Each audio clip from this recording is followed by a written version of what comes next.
Good evening, I'm Blair Davenport and I'm a member of the Boulder City Historic Preservation Committee. I'm here with Tara Leon-Bertoli. She's the owner of the Boulder City Company Store. And we're here today to talk to her about her project in renovating and restoring this beautiful space in the historic downtown area of Boulder City, which is listed on the National Register. Thanks for joining us tonight to talk about your project.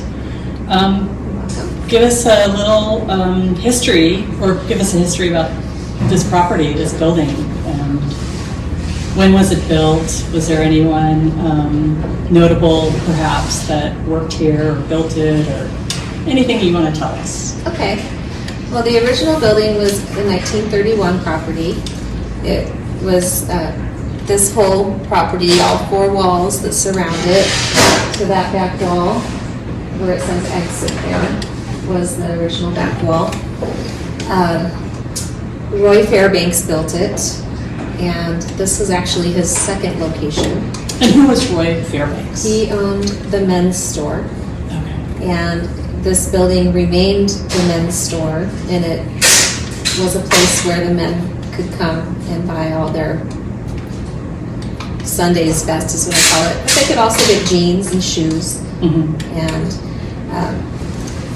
anything like that. But this was a small business, a private-owned small business that competed with the company store at that time, because the company store was a block down the street on Birch and Waterway. So this was actually competition for the company store back then. And then that family moved away and sold it to Bob Jorgensen.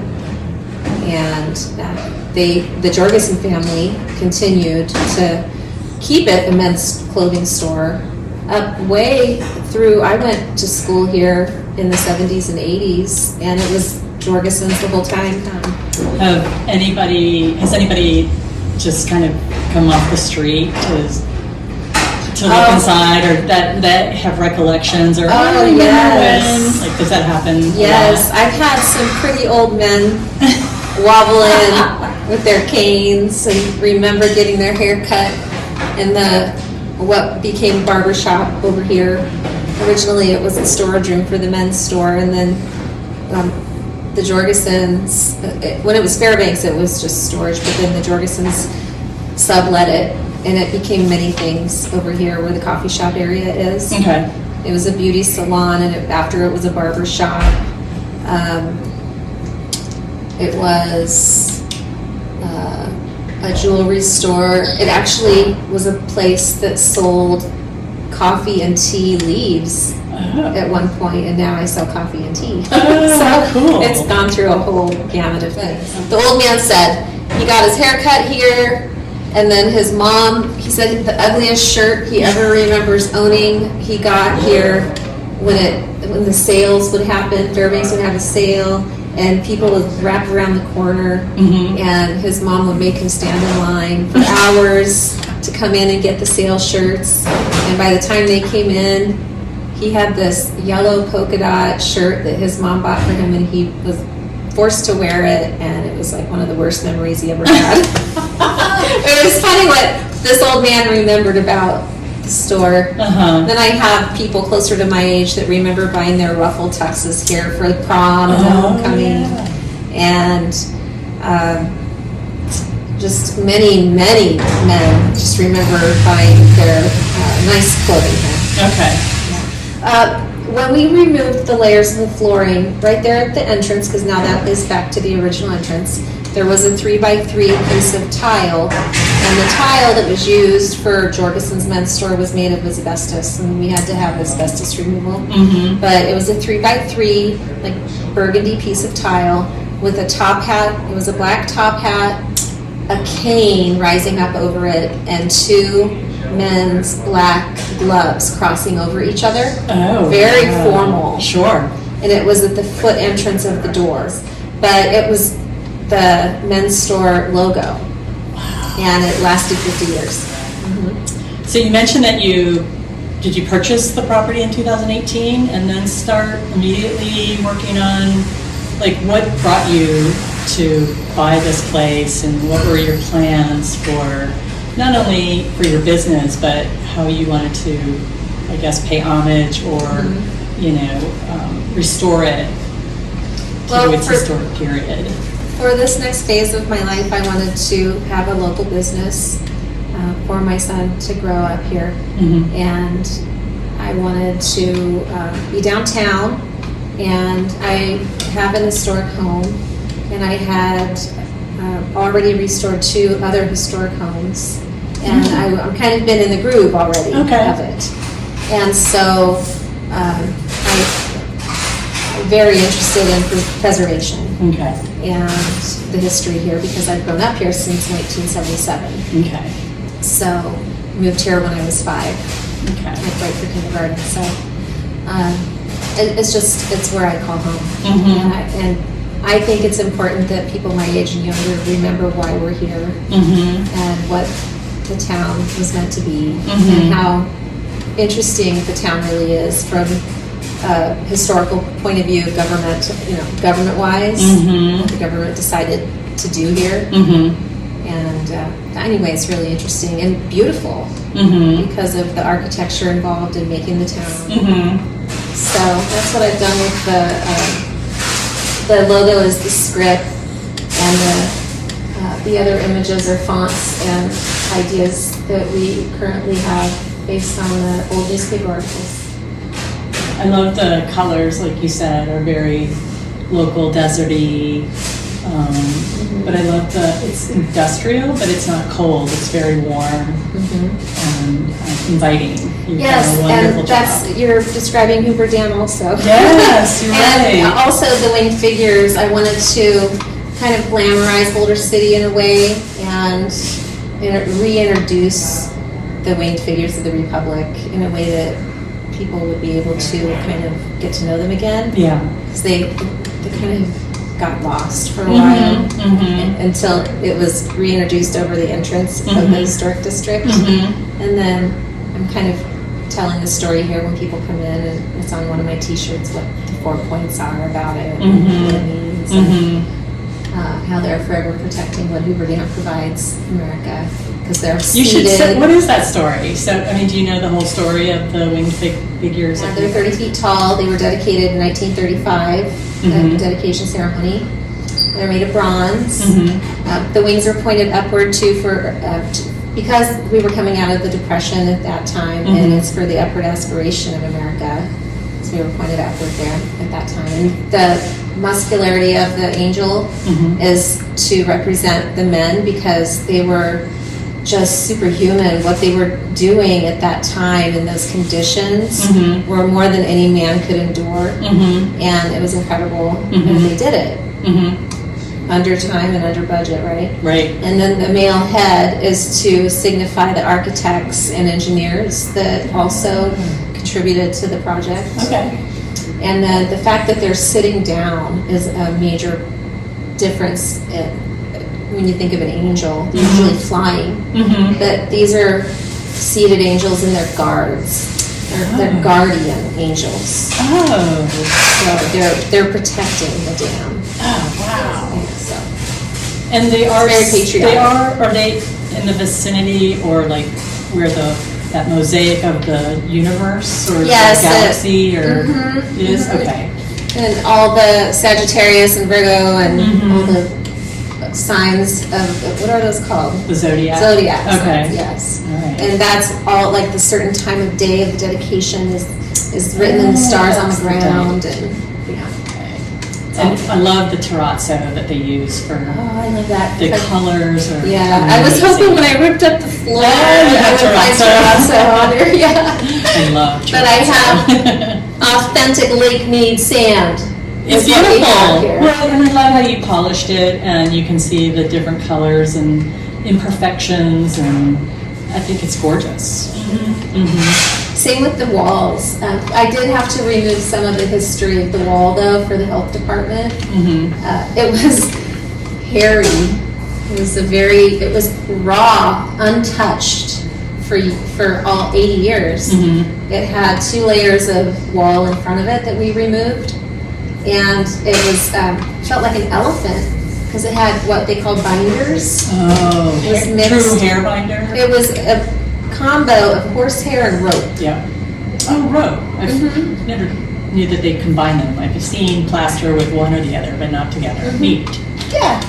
And so we had the sandblaster guy come in because it was also very crumbly, Mm-hmm. and we couldn't allow that to fall when people touched it. Mm-hmm. So the sandblaster our local resident here in town, Ryan, came in and sandblasted it for us, and then we put 3 coats of clear on the wall in here, and we had to put 5 coats of clear in the coffee shop, and they were okay with that. Oh my God. Yeah. But that is authentic. It was the leftover dam concrete that they would use at the end of the day. Then they'd haul it up in the truck and make bricks out of it, and they would build it a little bit at a time until it was finished. Oh, wow. So when you came and you saw this place and you walked in, and it had gone through all these different changes and modifications, for instance, the floor, like what did you have to yank off the floor? Was it flooring, carpeting, you know, like Yes, multiple layers it of was stuff? carpet. The first layer was the carpet from the antique store that I purchased the building from. Okay. And then under that was a layer of tile. Mm.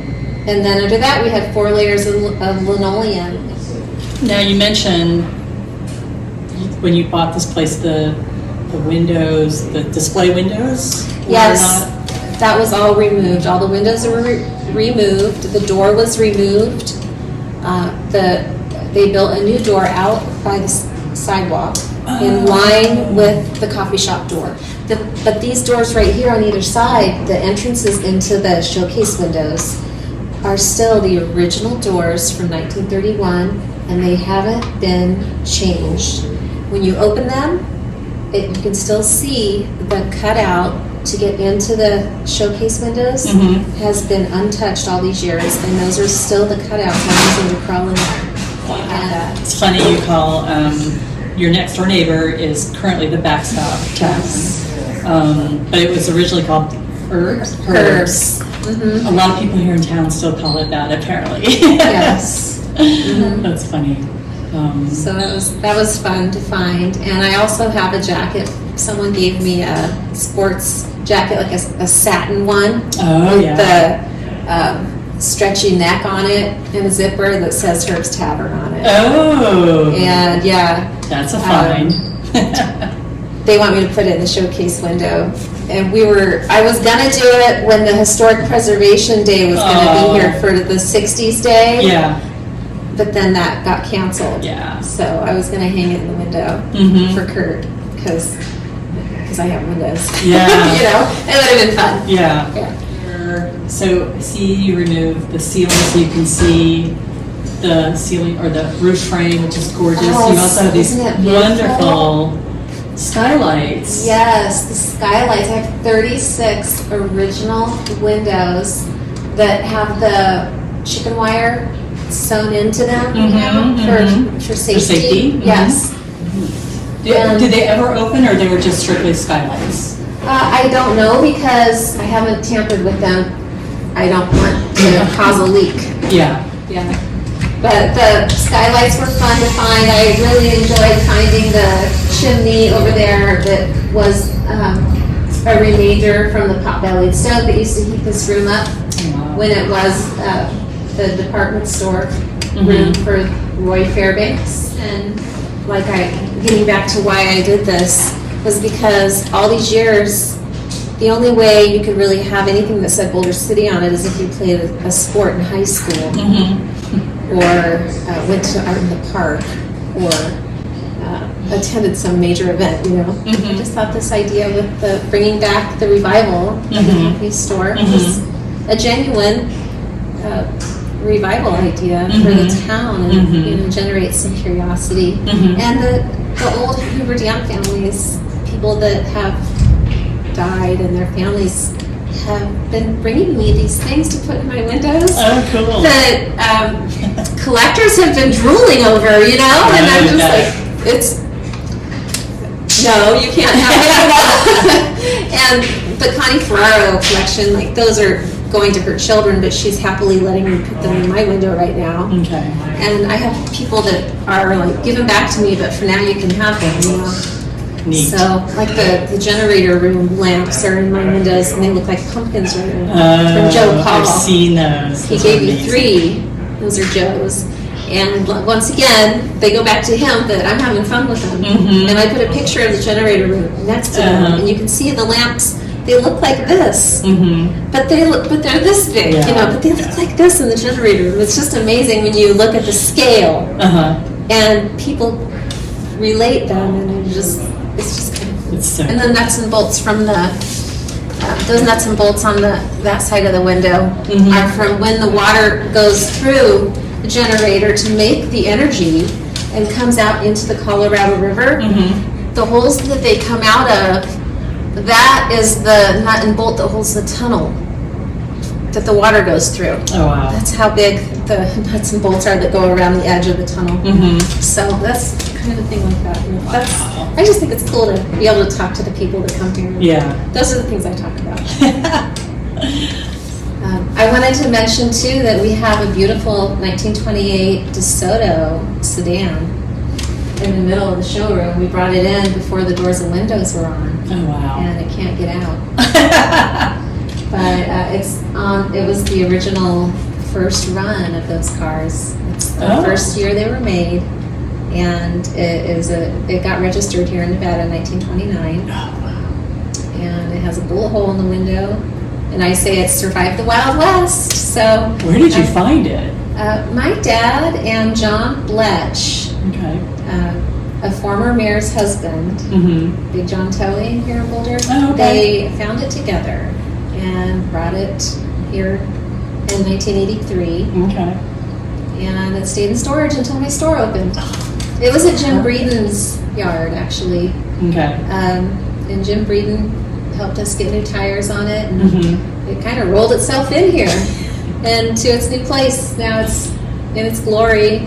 With the ghost. Yes, now the ghost lives in it, I think. But little kids like to turn the wheels, and old boys like to look at the engine. Yeah. So the engine's still in it? The original engine. Oh my isn't gosh. I'm going to get the horn working.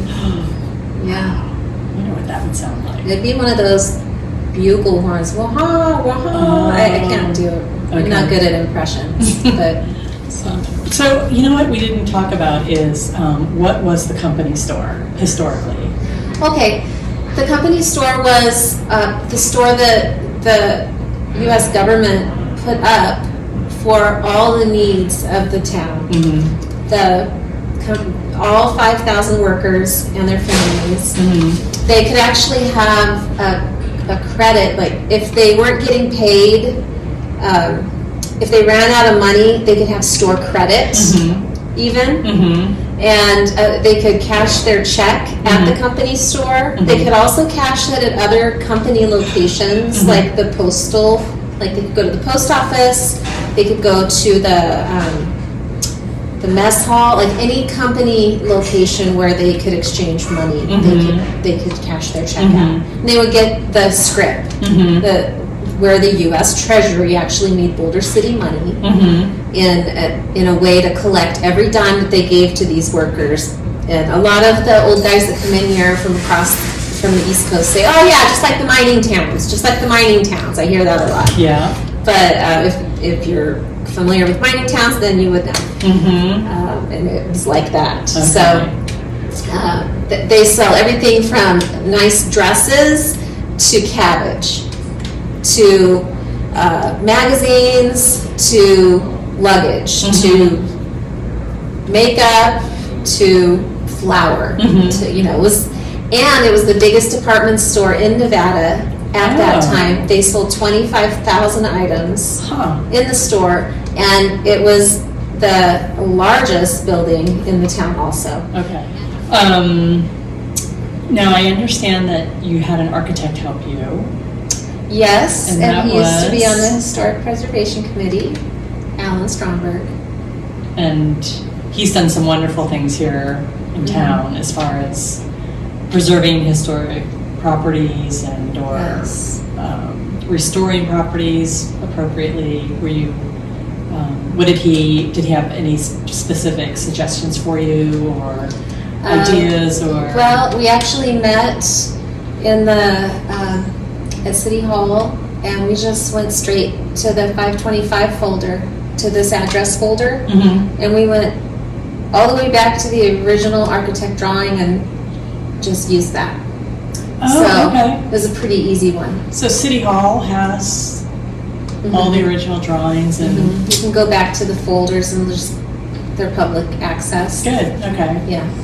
So we just met there on our first meeting and decided to use the original architect drawing. And, and we had to do new electrical, new plumbing, and ADA. Do you have any advice for folks who want to restore their homes or properties, other property here in Boulder City? Well, first of all, if you know the address, go look at the folder at City Hall. Okay. Go in City Hall, upstairs to the right. Okay. Go into the Community Development Office. Ask Itzel for the folder. Okay. For the address, and go and learn the history of the home because it's all in the folder. Okay. Yeah, and it's available. Mm-hmm. And then once you know the history of your house, wait at least 6 months. Get to know your house. And then I think it's important to know it. I think houses are special. So I think they're a personal item. So. Did you have difficulty finding people to help you, or was that, how did you I did because I had a low budget. Okay. So I had to find people that I found someone at my church actually that ended up kind of taking the big cut, to help out a fellow church person. Okay. And just kind of for the love of his job and also I think it got his name out there a little bit because he did such an awesome project with me and it turned out so well. And so I open my store every day for the community. Yeah. Well, we appreciate it. But it's a labor of love, and I just want to make sure that everyone gets a hot cup of coffee, and I just want to make sure that the quiche is warm in the middle. Well, it sounds like you enjoy being here too. I do. But I made it so I feel like it is like a second home, and it feels homey. And people tell me that it has a warm feeling. It does. I don't really know how to describe it, but it's a cozy. Yes. And good. That's how I want it.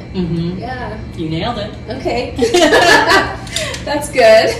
We used original Boulder City chain. I asked the Hoover Dam workers' families to donate some items that I could use. And it's just all stuff like that. I really didn't spend that much money on decorating.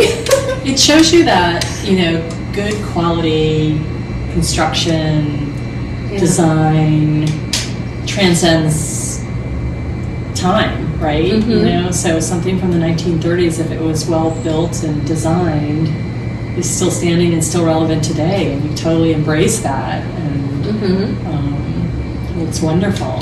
So you'll never go out of style. Yes.